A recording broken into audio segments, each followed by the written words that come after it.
হোসেন ভাই, আমি এই পর্যায়ে বক্তব্য রাখার জন্য অনুরোধ জানাতে, যিনি আমাদেরকে উত্তর কাটুলি থেকে খাল খননের নিজস্ব সরকারি উৎসাহিত করেছেন। চট্টগ্রাম সিটি কর্পোরেশনের অভিভাবক, চট্টগ্রাম সিটি কর্পোরেশনের মাননীয় মেয়র, জনতার মেয়র, সাবেক বিএনপির সভাপতি জননেতা জনাব ডাক্তার সাদাত হোসেন ভাইকে প্রধান বক্তব্য রাখার উদ্বোধন অনুষ্ঠান উদ্বোধনের বক্তব্য রাখার জন্য অনুরোধ জানাচ্ছি।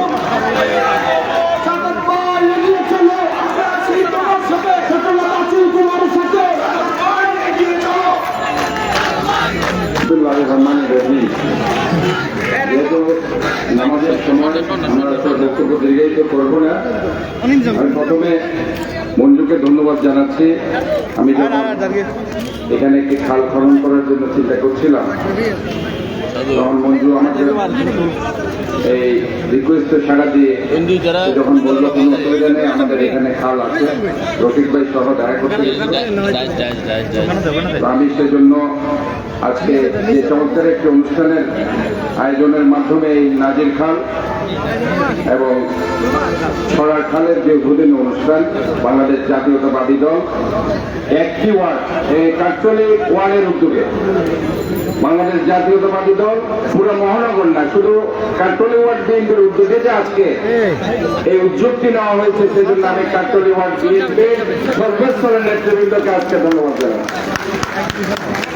এখানে আজকে সভাপতি আমাদের দুঃসময়ের নেতা রফিক ভাই, আজকের অনুষ্ঠানের প্রধান অতিথি যিনি এই এলাকায় আপনারা জানেন, যখন 1991 সালে উনি প্রথম নির্বাচন করেছিলেন, এই এলাকায় ওনার সংসদীয় আসন ছিল, আপনারা জানেন সংসদীয় আসন এই এলাকা সহ বৃহত্তর ডবলমুরিং, খুলশি, পাহাড়তলি, বন্দর, পতেঙ্গা, কালীসহ বিশাল এলাকা জুড়ে ওনার সংসদীয় আসনে বারবার তিনি এমপি নির্বাচিত এবং অভিজাত পরিবারের সন্তান, মন্ত্রী পরিবারের সন্তান, আমাদের সবারই প্রিয় দুঃসময়ের সাহসী সৈনিক, বিএনপির স্ট্যান্ডিং কমিটির সম্মানিত সদস্য, প্রাক্তন মন্ত্রী জননেতা জনাব আমির খসরু মাহমুদ চৌধুরী। আজকের অনুষ্ঠানের এখানে বিশেষ অতিথি হিসাবে বিশেষ করে বাংলাদেশ জাতীয়তাবাদী দলের 11 পরিবর্তী দুঃসময়ে তিনি অত্যন্ত ভূমিকা রেখেছিলেন নগর বিএনপির সংগ্রামী আহ্বায়ক এরশাদুল্লাহ ভাই। বাংলাদেশ জাতীয়তাবাদী দলের গত 16টি বছর আন্দোলন সংগ্রামে যিনি রাজপথে বারবার কারা নির্যাতনের মাধ্যমে আন্দোলন সংগ্রামের ভূমিকা রেখেছিল, জননেতা জনাব আবুল হাসেম বক্কর ভাই সহ মঞ্চ ভূমিষ্ঠ সম্মানিত অতিথিবৃন্দ, সুধী সমাবেশ, আমার সামনে উপবিষ্ট এই কাকতলী ওয়ার্ড বিএনপি অঙ্গ সংগঠন সহযোগী সংগঠনের নেতৃবৃন্দ, পেশাজীবী নেতৃবৃন্দ, সাংবাদিক ভাইরা, আসসালামু আলাইকুম। আসলে আজকে আপনাদেরকে ছোট্ট একটা পরিসরে আমি ধারণা দিতে চাই। চট্টগ্রামে টোটাল 71টি খাল আছে, তার মধ্যে 57টি খালকে আমরা আইডেন্টিফাই করতে পেরেছি। 35টি খাল আপনারা জানেন 2016 সালে ওই স্বৈরাচারী সরকার যারা ছিল, সিটি কর্পোরেশনকে দায়িত্ব না দিয়ে 2016 সালে সেটা নিয়ম বহির্ভূতভাবে চট্টগ্রাম উন্নয়ন কর্তৃপক্ষকে দায়িত্ব দিয়ে সেখানে 6,000 কোটি টাকা বরাদ্দ করে এই 36টি খালের প্রকল্পের পর প্রকল্প মেয়াদ বেড়েছে, মেয়াদ বাড়ার সাথে সাথে টাকার অঙ্ক বেড়েছে, যেটাকে বলি আমরা মেগা প্রজেক্ট, মেগা দুর্নীতি। 6,000 কোটি টাকা 16 সাল থেকে 19 সালে এসে 9,000 কোটি টাকা হয়েছে, আবার সেটা 19 সালের পরে বলেছে 22 সালে শেষ হবে, সেটা থেকে 11,000 কোটি টাকা। এখন 24 সাল, সেটাও শেষ হয়নি, 26 সালে এসে বলা হচ্ছে 13,000 কোটি টাকা। কাজে বর্তমানে যারা কাজ করছে তারা অত্যন্ত, আমি মনে করি, সততার সাথে কাজ করছে। কেন আমি এই জন্য বলছি, গত সরকারের আমলে যারা মেয়র ছিল, চট্টগ্রাম উন্নয়ন কর্তৃপক্ষের দায়িত্ব ছিল, তারা নালার উপরে, খালের উপরে বিল্ডিং করেছে, মার্কেট করেছে, ইউনিভার্সিটি করেছে। আমরা সেটা ভেঙে দিয়েছি। আমরা মনে করি এটা জনগণের সম্পত্তি। এই নালা, নর্দমা, খাল এগুলো আমাদের সম্পদ। কোন ধরনের বাণিজ্যিক স্থাপনা সেখানে থাকতে পারে না। কাজেই আমাদের নেতা শহীদ রাষ্ট্রপতি জিয়াউর রহমানের দলের উনি একটি উৎপাদনমুখী রাজনীতির সৃষ্টি করেছিলেন, যার কারণে আইলের পর আইল, মাইলের পর মাইল উনি খাল খনন করেছিলেন, উনি নিজে হেঁটেছেন একজন শ্রমিকের মধ্যে। ওনার সহধর্মিনী দেশ নেত্রী বেগম খালেদা জিয়া, আপনারা দেখেছেন সেটাকে কন্টিনিউয়াস প্রসেসের মাধ্যমে 2030 মিশনের মধ্যে দিয়ে যেটা শহীদ প্রেসিডেন্ট 19 দফা কর্মসূচি বিশাল পরিকল্পনা নিয়ে গিয়েছিলেন, সেটাকে আরো 2030 মিশনের মাধ্যমে জনগণের কাছে পৌঁছে দিয়েছিলেন। সবিশেষে ওনার পুত্র দেশনায়ক তারেক রহমান আজকে 31 দফার মাধ্যমে ঘরে ঘরে এই খাল খনন কর্মসূচির গুরুত্ব বুঝিয়ে দিয়েছেন, যাতে করে এই খাল খননের মাধ্যমে আমরা আবারও সেই উৎপাদনমুখী রাজনীতির পাশাপাশি শহরের যে খাল খনন কর্মসূচি, আমাদের যে মূল সমস্যা, আমাদের শহরকে পরিচ্ছন্ন রাখা, ক্লিন রাখা, গ্রিন রাখা, as well as water locking problem যেটা জলাবদ্ধতা, এই জলাবদ্ধতার অভিশাপ থেকে যাতে আমরা মুক্ত পেতে পারি। আমরা স্পষ্ট বলতে চাই, আমরা একটি প্রজেক্ট 398 কোটি টাকার আমাদের 1600 কিলোমিটার খাল, 1600 কিলোমিটার নালা এবং 21 টাকা যেগুলো সিডিএ করছে না, 21 টাকা আমাদের সংস্কার করতে হচ্ছে, যার কারণে আমরা 400 কোটি টাকার ইকুইপমেন্টস কেনার জন্য আমরা দিয়েছি। এই ইকুইপমেন্টস এখন আমরা পাইনি। আমরা বলতে চাই, জলাবদ্ধতার হাত থেকে চট্টগ্রামবাসীকে মুক্ত হতে হলে সরকারকে এগিয়ে আসতে হবে। আমরা সততার সাথে কাজ করছি। গত সরকার দুর্নীতি করেছে, নিয়ম করেছে। আমরা চাই এই জন্য যে প্রজেক্টগুলো আমরা রিকোয়েস্ট করছি আজকে জলাবদ্ধতা মুক্ত হওয়ার জন্য 400 কোটি টাকার ইকুইপমেন্টস অনতি বিলম্বে সেটা বরাদ্দ দেওয়া হোক, এবং যাতে করে আমরা আরো বেশি এই শহরটাকে সুন্দর করতে পারি, নালা খালগুলোকে সুন্দর রাখতে পারি। আমি একটি অনুরোধ করে আপনাদেরকে শেষ করবো, সেটা হচ্ছে এই শহর আমার, আপনার সবার, আমাদের সবার। এই শহরে এক সময় আমার বাবা ছিল, আমার দাদা ছিল, আমার দাদার দাদারা ছিল, এখন আমরা বাস করছি, আগামীতে আমাদের নেক্সট জেনারেশন বাস করবে। কাজেই এই শহরের প্রতি আমাদেরকে প্রেম এবং দেশের প্রতি দেশপ্রেম আমাদেরকে আনতে হবে, কারণ আমাদের মনে রাখতে হবে এই শহরেই আমাদের থাকতে হবে। কাজে আমি একা নই, আমরা সবাই মিলে এই শহরকে একটি clean city, green city, healthy city, as well as একটি সেফ সিটি হিসাবে আমরা প্রতিষ্ঠিত করব সবাই মিলে। ধন্যবাদ সবাইকে। আসসালামু আলাইকুম। এ পর্যায়ে বক্তব্য রাখছেন আজকের সভার সভাপতি প্রধান অতিথি মহোদয়ের অনুমতিক্রমে এ পর্যায়ে বক্তব্য রাখছেন আজকের এই সভার সভাপতি উত্তর কাকতলী বিএনপির সাবেক সভাপতি জনাব আলহাজ রফিকুদ্দিন চৌধুরী। বিসমিল্লাহির রহমানির রহিম। আজকের সভার প্রধান অতিথি আমাদের অত্র এলাকার কৃতি সন্তান, সাবেক সফল বাণিজ্য মন্ত্রী, যিনি ভোটের অধিকার, গণতন্ত্রের অধিকার জন্য আন্তর্জাতিক পরিমণ্ডলে চষে বেরিয়েছেন, আমাদের সেই প্রাণপ্রিয় নেতা জনাব আমির খসরু আহমদ চৌধুরী। উপস্থিত আজকের উদ্বোধক চট্টগ্রাম সিটি কর্পোরেশনের জনতার মেয়র ডক্টর সাদাত হোসেন, বিশেষ অতিথি আমাদের চট্টগ্রাম মহানগর বিএনপির জনতা জনাবের সাদুল্লাহ, সাবেক সাধারণ সম্পাদক আবুল হোসেন বক্কর ভাই, যুবদলের সভাপতি জনাব মোশাররফ হোসেন দীপ্তি, সম্মানিত নেতৃবৃন্দ। সময়ের স্বল্পতার কারণে সবার নাম বলতে পারি না এবং আন্তরিকভাবে দুঃখিত। আজকের এই আয়োজনকে ঘিরে আজকে দীর্ঘ 15 দিন পর্যন্ত নিরলস পরিশ্রম করে চট্টগ্রাম মহানগর বিএনপির যুগ্ম আহ্বায়ক জনাব মঞ্জুর আলম মঞ্জুর অত্যন্ত পরিশ্রম এবং তার অনেক ত্যাগের বিনয়ে আজকে আমাদের এই অর্জন। গত রাত শৈলী আবহাওয়ায় আমাদের সবার মন খারাপ হয়ে গিয়েছিল, এই মাঠে 2 ফুটের অধিক পানি জমে গিয়েছিল, আমরা কেউ সারা রাত ঘুমাই নাই।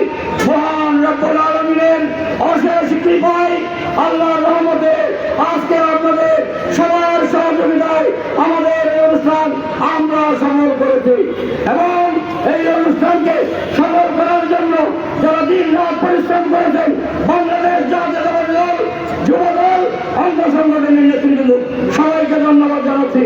আমি একটি অনুরোধ করছি, আমাদের প্রধান অতিথির বক্তব্য শেষে শারীর ভরা মুখে আমাদের কাজের উদ্বোধন হবে সুশৃঙ্খলভাবে।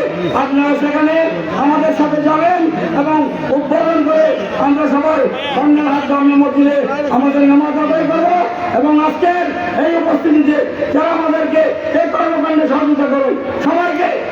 বিএনপির পক্ষ থেকে ধন্যবাদ জানিয়ে আমি আমার বক্তব্য শেষ করছি। বাংলাদেশ জিন্দাবাদ, বাংলাদেশ জাতীয়তাবাদী দল জিন্দাবাদ।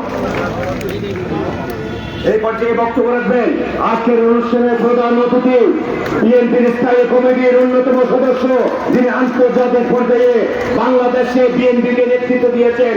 আন্দোলন সংগ্রামের কারণ নির্যাতিতনতা, কাট্টুরের কৃতি সন্তান, কাট্টুরের গর্ব, চট্টগ্রামের গর্ব, সারা বাংলাদেশের গর্ব, জনতা জনাব আমির খসরু মাহমুদ চৌধুরী। আমির খসরু মাহমুদ চৌধুরী যার উৎসাহ উত্তর কাট্টুরে বিএনপি এগিয়ে যাচ্ছে। এই পর্যায়ে বক্তব্য রাখবেন আজকের অনুষ্ঠানের প্রধান অতিথি জনতা জনাব আমির খসরু মাহমুদ চৌধুরী।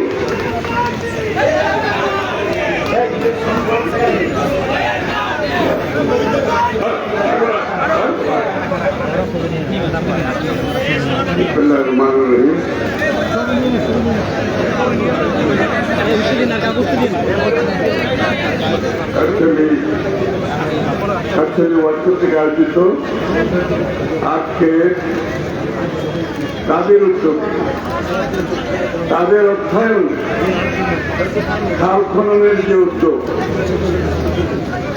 সেই উদ্বোধনী অনুষ্ঠানে সভাপতি প্রধান বক্তা আপনাদের প্রিয় নেতা চট্টগ্রাম সিটি কর্পোরেশনের সুযোগ্য মেয়র ডক্টর সাদাত হোসেন, চট্টগ্রাম মহানগরী বিএনপির আহ্বায়ক এরশাদুল্লাহ, প্রাক্তন সাধারণ সম্পাদক আবুল হোসেন বক্কর সহ নেতৃবৃন্দ, উপস্থিত সুধীমণ্ডলী, আসসালামু আলাইকুম। আসলে বক্তৃতার অসম্ভব গরম এবং জুমার নামাজ খুব সন্নিকটে। আমি 5 মিনিটের মধ্যে আমার বক্তব্য শেষ করি। এই খাল প্রথমে আমি এই ধরনের একটা উদ্যোগ যে সিটি কর্পোরেশন এগিয়ে আসে, একটা স্থানীয় উদ্যোগে যে সিটি কর্পোরেশন এগিয়ে আসার সহযোগিতা করার, এটাই বোধহয় প্রথম প্রমাণ আমার মনে হয়। এই কারণে যে আজকে চট্টগ্রামবাসী সৌভাগ্য অনেক দিন পরে চট্টগ্রামে একজন দক্ষ, সুযোগ্য, শিক্ষিত, সৎ একজন মেয়র আজকে আমাদের নেতৃত্ব দিচ্ছে। অনেকদিন পরে, এটা আমরা বহু বছর দেখি নাই। কিন্তু আমি বিগত দিনের কারো নাম বলতে চাই না, আপনারা বুঝতে পারছেন। সুতরাং এবং তার চেয়ে বড় কথা হচ্ছে সে একজন রাস্তায় আন্দোলন করে উঠেছে, সংগ্রাম করে উঠেছে এবং খুব খারাপ সময়ে কিন্তু নেতৃত্ব দিয়েছে। সুতরাং এটা আমাদের জন্য একটা সুযোগ, আমরা এই সুযোগটা গ্রহণ করতে হবে।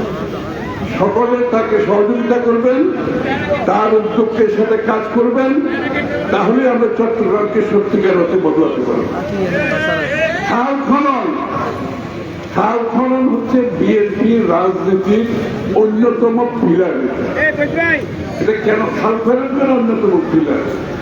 এটা শুধু পানি নিষ্কাশন না, খাল খননের মাধ্যমে একটি শহরে পানির যে ফ্লো, এটা নিশ্চিত করতে হয়। এবং এই খালের আশেপাশে, এটা কিন্তু বাংলাদেশে এখন আমরা করতে পারি না। যেহেতু সাদাত দায়িত্বে আছেন, আমি আশাবাদী সে এই উদ্যোগগুলো নিতে পারবে, আর তার সেই দক্ষতা আছে, সাহসও আছে, কতটাও আছে। এই খালপোদার আশেপাশে একটি ভিন্ন অর্থনীতি গড়ে উঠেছে বিশ্বের সব জায়গায়। এই খালের দুপারে একটা বড় অর্থনীতি কিন্তু গড়ে উঠেছে। এই খালের দুপারে স্থানীয় মানুষজনের জন্য যে এটা তাদের বিনোদনের একটা জায়গা হতে পারে, তাদের হাঁটার জন্য ওয়াকওয়ে বলে, ওদের হাঁটার পথ দুদিকে।